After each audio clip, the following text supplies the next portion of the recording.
Je m'appelle Éric Tonnet, j'ai actuellement 56 ans.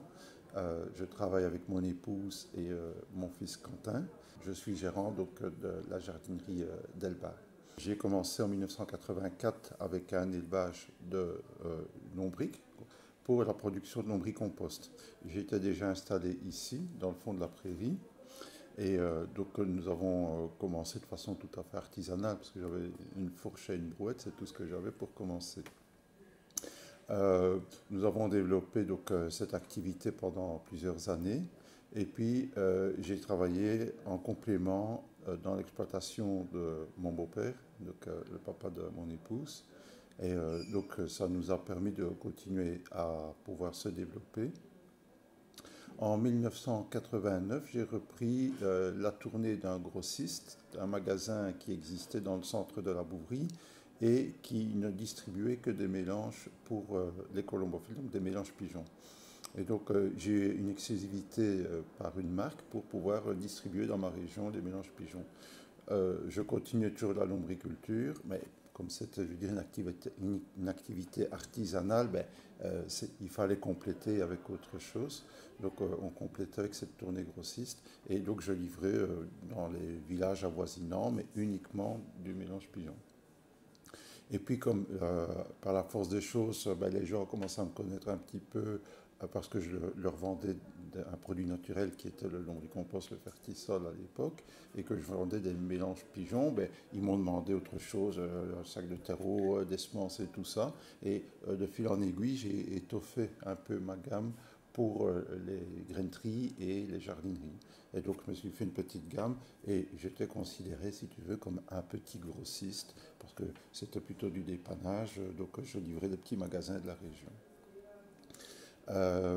En 1995, on a agrandi une première fois nos installations, justement parce que comme le commerce de gros se développait, je manquais un peu de place et on a fait un investissement pour gagner en place et pour pouvoir encore continuer à évoluer au niveau du gros.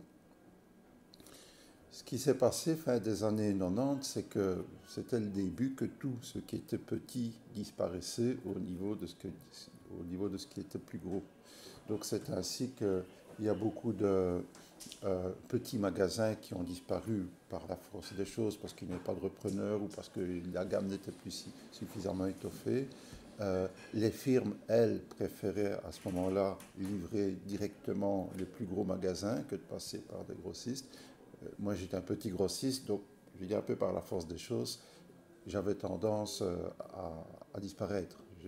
Voilà, donc, à ce moment-là, on a dû prendre une décision, qu'est-ce qu'on fait? Parce que notre commerce qu'on a bien développé pendant maintenant quasiment 10 ans, on voit un peu comment le vent tourne. Dans quelques années, on n'aura plus besoin de nous. Et c'est à ce moment-là, en 2002, qu'on a refait un investissement et on dit, à ce moment-là, on va s'axer uniquement sur le détail.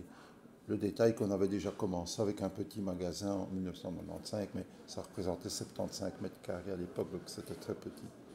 Et donc, depuis 2002, à ce moment-là, on a changé vraiment notre fusil d'épaule. On a dit, on arrête tout ce qui est gros, on arrête la lombriculture et on s'axe, on s'oriente uniquement vers le détail. Et donc, depuis 2002, on a toujours développé notre activité de détail pour arriver où on en est aujourd'hui. On a fait encore des investissements importants en 2012, puisque là, on a presque triplé la surface commerciale.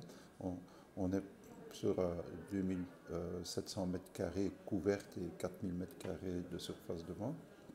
Voilà, donc maintenant, comme tu le vois, on est vraiment axé sur le détail et la machine ne tourne que pour le détail. On n'a plus d'autres activités connexes. En 2014, on s'est affilié à une enseigne.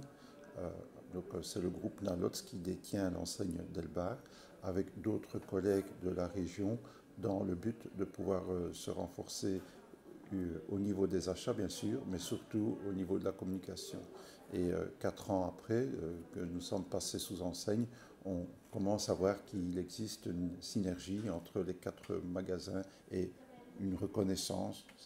Alors, le chemin sera certainement encore long, mais il commence à avoir une reconnaissance entre les 4 magasins. Voilà, donc c'est un peu l'histoire depuis le début pour en arriver là où on est aujourd'hui.